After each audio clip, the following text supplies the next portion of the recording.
Hello साथियों, welcome to planet 4। आप सभी को प्लेनेट 4 विक्रम का नमस्कार। प्रधानमंत्री मोदी के चीन पहुंचने का नजारा अलग था, मंच वही था, कैमरे वही थे, लेकिन कहानी कुछ और थी। परंपरा के हिसाब से जब किसी बड़े नेता से मुलाकात होती है तो गले लगना दोस्ती का इशारा माना जाता है, लेकिन इस बार प्रधानमंत्री मोदी ने राष्ट्रपति शी जिनपिंग से सिर्फ हाथ मिलाया। यही छोटा सा इशारा पूरी दुनिया के लिए बड़ा संदेश बन गया।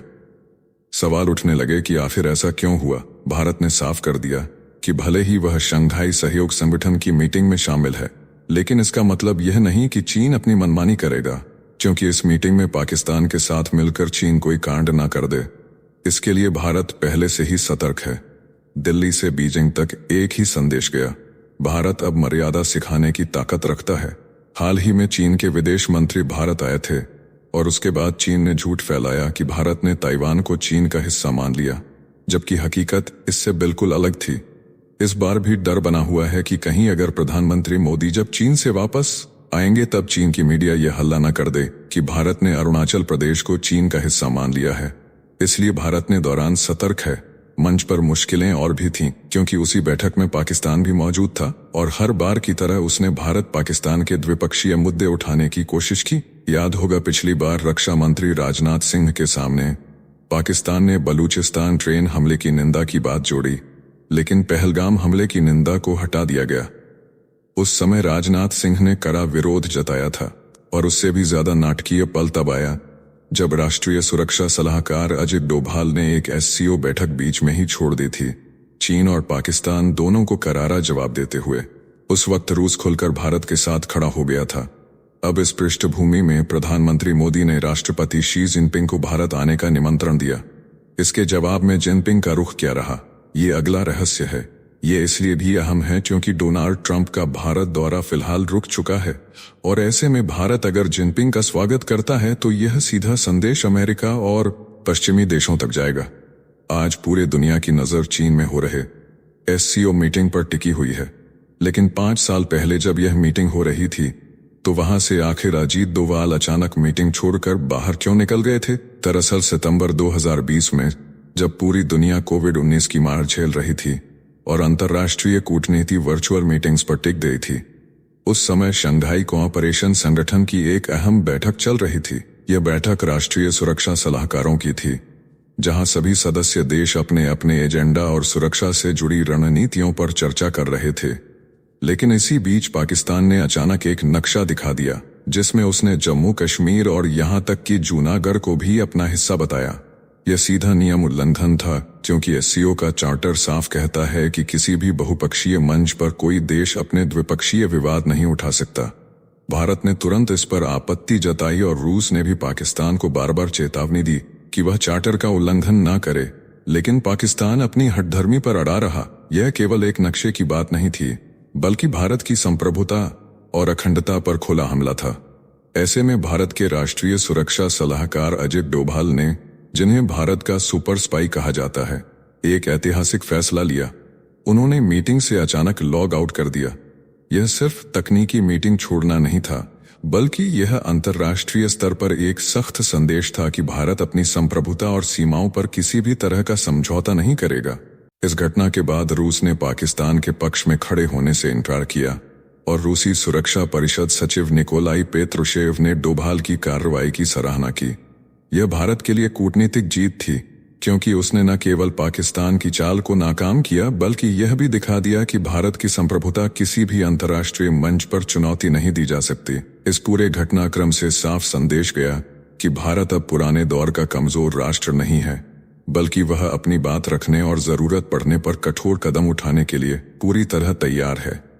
अजित डोभाल ने कभी पाकिस्तान के सामने झुकना नहीं सीखा है, बल्कि उसे डंके की चोट पर जवाब दिया है। और यही कारण है कि आज पूरा भारत पाकिस्तान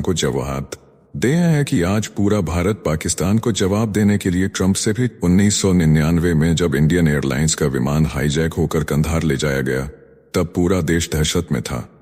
उस विमान में 100 से अधिक यात्री फंसे हुए थे और आतंकियों ने कड़े शर्तें रखीं। उस कठिन घड़ी में अजित डोभाल ने आतंकियों से बातचीत का नेतृत्व किया। उनकी सूझबूझ और बातचीत की क्षमता ने यात्रियों की जान बचाने में अहम भूमिका निभाई। हालांकि भारत सरकार को कुछ बड़े समझौते करने पड़े, लेकिन डोभाल ने यह सुनिश्चित किया कि हर यात्री सुरक्षित भारत लौट सके। इसके बाद भी उनका योगदान कई बार सामने आया, जैसे 2014 में जब इराक में 46 भारतीय नर्सें फंस गई थीं। तब डोभाल ने ऑपरेशन को खुद समन्वित किया और उन्हें सुरक्षित वापस लाने में सफलता हासिल की। ये घटनाएं बताती हैं कि संकट के समय भारत हमेशा अपने नागरिकों की सुरक्षा के लिए डोभाल जैसे अधिकारी पर भरोसा करता रहा है। आगे चलकर डोभाल ने भारत की सुरक्षा रणनीतियों को एक नए मुकाम तक पहुंचाया। 2016 में जब पाकिस्तान अधिकृत कश्मीर में आतंकी लॉन्चपैड पर भारतीय सेना ने सर्जिकल स्ट्राइक की, तो उस पूरे अभियान की रणनीति और निगरानी में डोभाल की अहम भूमिका थी। नरेंद्र मोदी सरकार के आने के बाद से ही वह भारत की राष्ट्रीय सुरक्षा नीतियों के सबसे बड़े आर्किटेक्ट बन गए।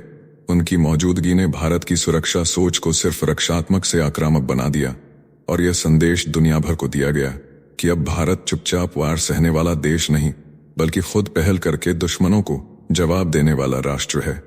अजित डोभाल का शंघाई सहयोग संगठन से वॉकआउट केवल एक नाराजगी भरा कदम नहीं था, बल्कि यह भारत की नई विदेश नीति का सीधा ऐलान था।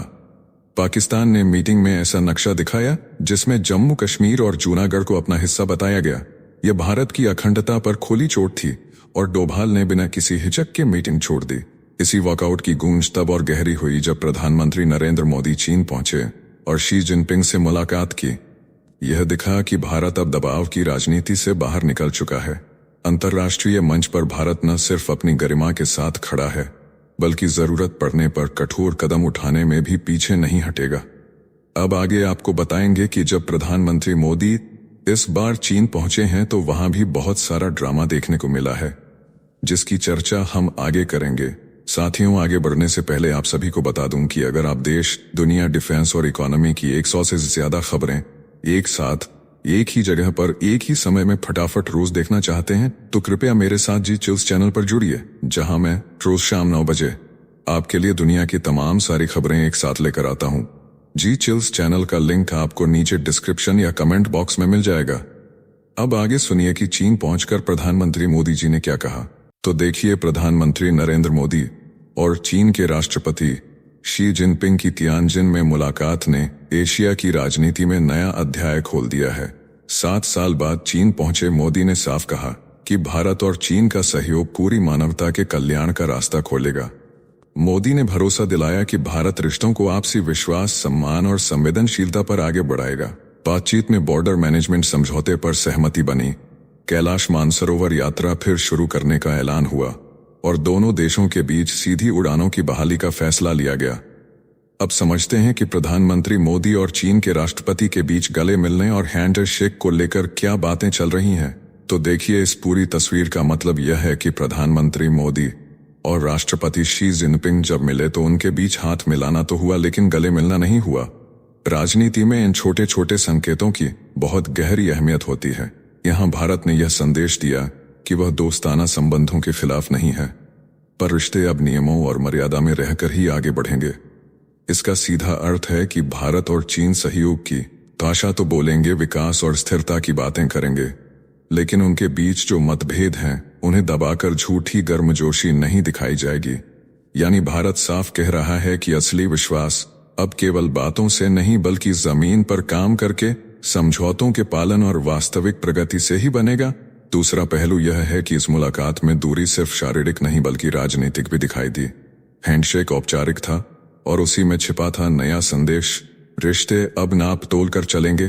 गले न मिलना यह नहीं दिखाता कि तनाव बढ़ गया है, बल्कि यह दिखाता है कि भारत अब चीन के साथ एक नई परिभाषा पर चलना चाहता है, जिसमें बराबरी का सम्मान हो, मतभेदों को विवाद में न बदला जाए और सहयोग भी सीमाओं के साथ किया जाए। इसे आप इस तरह समझ सकते हैं कि एशिया की 2 बड़ी ताकतें अब तालमेल की धुन तो बजाएंगी, पर हर सुर पर नजर रखी जाएगी ताकि कोई बेसुरा सुर रिश्तों को बिगाड़ ना दे। आगे सुनिए कि मोदी जी ने चीन के राष्ट्रपति को क्या कहा। मोदी ने कजान मुलाकात को याद किया और कहा कि तब हुई सकारात्मक चर्चाओं ने रिश्तों को नई दिशा दी थी। अब बॉर्डर पर डिसएंगेजमेंट के बाद शांति और स्थिरता का माहौल है। उन्होंने कहा कि दोनों देशों के 2.8 अरब लोगों के हित आपसी सहयोग से जुड़े हैं और यह सहयोग पूरी मानवता के लिए फायदेमंद होगा।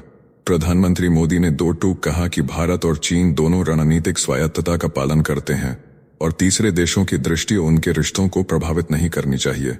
मोदी ने चीन के गर्मजोशी भरे स्वागत के लिए धन्यवाद दिया और एससीओ की सफल अध्यक्षता पर बधाई दी। अब सुनते हैं कि चीन के राष्ट्रपति ने प्रधानमंत्री मोदी से क्या कहा। तो शी जिनपिंग ने भी मोदी का स्वागत करते हुए कहा कि भारत और चीन दो प्राचीन सभ्यताएं हैं, दुनिया की सबसे बड़ी आबादी वाले देश हैं और ग्लोबल साउथ के अहम सदस्य हैं। इस साल दोनों देशों के राजनयिक रिश्तों की 75वीं वर्षगांठ है और इसे लंबी रणनीति और दीर्घकालिक सोच के साथ आगे ले जाना होगा। शी ने कहा कि एलिफेंट और ड्रैगन को साथ चलना है। दोनों देशों को बहुध्रुवीय दुनिया, बहुपक्षवाद और वैश्विक संस्थानों में लोकतंत्र को आगे बढ़ाने की जिम्मेदारी निभानी होगी। अब आगे सुनते हैं कि जब मोदी जी ने जिनपिंग से भारत आने के लिए कहा तो जवाब में चीन के राष्ट्रपति ने क्या कहा।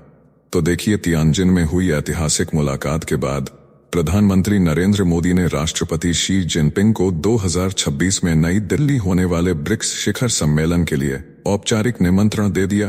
विदेश मंत्रालय के बयान के मुताबिक शी ने धन्यवाद कहा और भारत की आने वाली ब्रिक्स अध्यक्षता को पूरा समर्थन देने का भरोसा दिया। यह वही पल है जब दोनों नेताओं ने संदेश दिया कि भारत और चीन प्रतिद्वंद्वी नहीं, विकास साझेदार हैं। दोनों ने माना कि मतभेद को विवाद में बदलने नहीं देना है।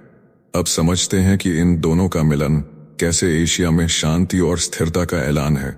तो इस मुलाकात ने साफ कर दिया कि भारत और चीन अब प्रतिद्वंद्वी नहीं बल्कि साझेदार बनकर आगे बढ़ना चाहते हैं। मोदी और शी ने दुनिया को संदेश दिया कि एशिया का भविष्य सहयोग और स्थिरता में है। दोनों नेताओं ने आतंकवाद से लेकर निष्पक्ष व्यापार तक मल्टीलैटरल मंचों पर कॉमन ग्राउंड बढ़ाने का फैसला किया। जब अमेरिका व्यापार युद्ध छेड़े हुए हैं और रूस प्रतिबंधों के जाल में फंसा है, तब भारत और चीन की दोस्ती पूरी दुनिया में शांति और समृद्धि का नया रास्ता बना रही है। यह वही पल है जिसे इतिहास भारत चीन रिश्तों के स्वर्णिम मोड़ के रूप में याद रखेगा। इस वीडियो में फिलहाल इतना ही। जल्द मिलते हैं एक और नई अपडेट के साथ। जाने से पहले वीडियो को लाइक करके चैनल को सब्सक्राइब कर लें। धन्यवाद।